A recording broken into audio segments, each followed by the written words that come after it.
নমস্কার বন্ধুরা, রিতার হোম কিচেনে আপনাদের স্বাগত। আজকের আমি চিকেন কারি বানাবো। চিকেন কারির জন্য এখানে আলু ভেজে নিয়েছি, কড়াইতে তেল দিয়ে দিয়েছি, তেল গরম হয়ে গেছে। এবার আমি এখানে গোটা দিয়ে মশলা দেব, খাড়া মশলা, দুটো দালচিনি আর এলাচ দিয়ে দেব, তেজপাতা দিয়ে দেব, এখানে কেটে রাখা পেঁয়াজ আর কাঁচা লঙ্কা দিয়ে দেব।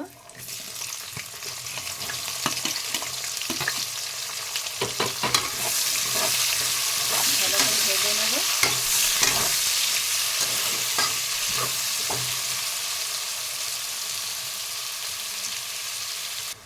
পেঁয়াজটা ভালো করে ভাজা হয়ে যাচ্ছে। এবার আমি এখানে আদা রসুন বাটা দিয়ে দেব।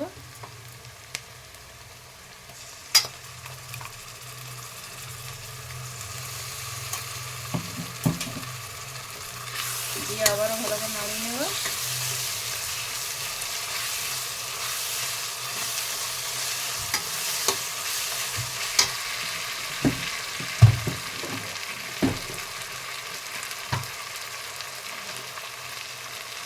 হলুদ গুঁড়ো দিয়ে দেব,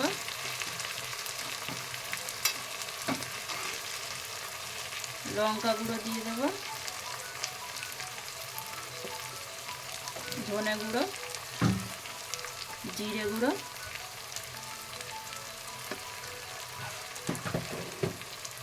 ভালো করে মশলাটা ভেজে নেব।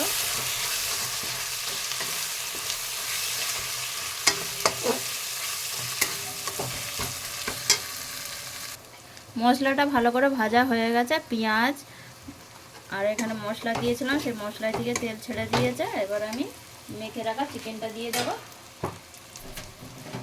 এখানে আমি দই, লেবু আর আদা রসুন বাটা দিয়ে, লবণ দিয়ে, একটু কাঁচা সর্ষের তেল দিয়ে এই চিকেনটা ম্যারিনেট করে রেখেছিলাম, ওইটা ঢেলে দেব।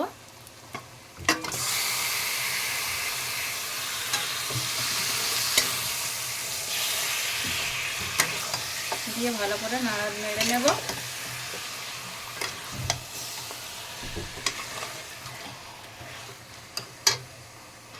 চিকেনটা ভালো করে নেড়ে নিয়েছি। ওর ওপরে দিয়ে দেবো আমি কেটে রাখা দুটো টমেটো দিয়ে দেব কুচনো, দিয়ে আমি একটুখানির জন্য ঢেকে দেব।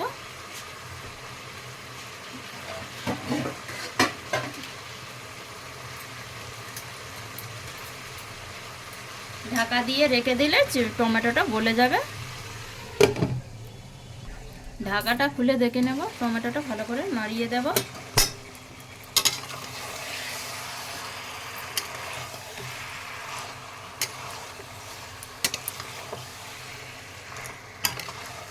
সবগুলো ভালো করে মিশিয়ে নিয়েছি। আবারও 10 মিনিটের জন্য ভালো করে ঢেকে দেব। ততক্ষণ হবে, আস্তে আস্তে টমেটোগুলোও গলে যাবে। আরও একবার ঢাকাটা খুলে দেখে নেব। ওপর থেকে লবণ দিয়ে দেব।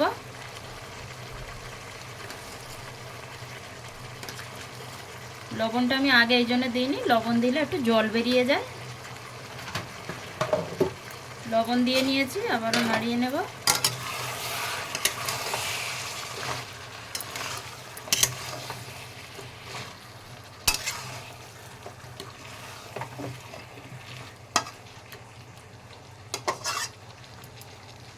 এবার আমি খোলা আছে ভালো করে পাকিয়ে নেব, আর ঢাকবো না। চিকেনটা আমি এখানে ঢাকিনি, তবু দেখো কত জল বেরিয়ে গেছে। এই জলটা পুরো শুকনো হবে। তারপরে আমি এখানে ভেজে রাখা আলুগুলো দিয়ে দেব। গ্যাসটা জোরে করে দিয়েছি।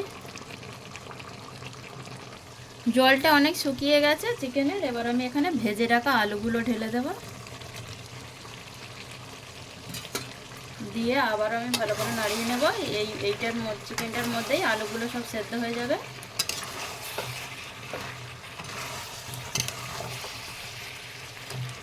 দিয়ে এবারে আমি 2 থেকে 3 মিনিট ঢেকে দেব। জল শুকিয়ে গেছে, মশলা থেকে ভালো করে তেল ছেড়ে দেবে। তারপর আমি এখানে পাশের গ্যাসে একটু গরম জল করে নিয়ে গরম জল দিয়ে দেব। একটু ঢেকে দিলাম। ঢাকাটা খুলে দেখে নেব। জল পুরো শুকিয়ে গেছে, তেলও বেরিয়ে গেছে। এবার আমি গরম করা জলটা দিয়ে দেবো এর মধ্যে। তেল বেরিয়ে গেছে, জলও একদম শুকিয়ে গেছে, সব সেদ্ধ হয়ে গেছে।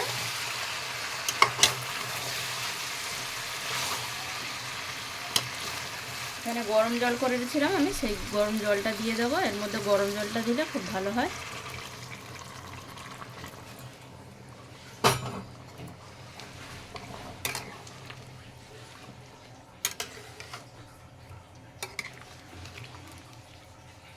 এবার আমি এখানে 10 মিনিটের মতন ঢেকে দেব, দিলে হয়ে যাবে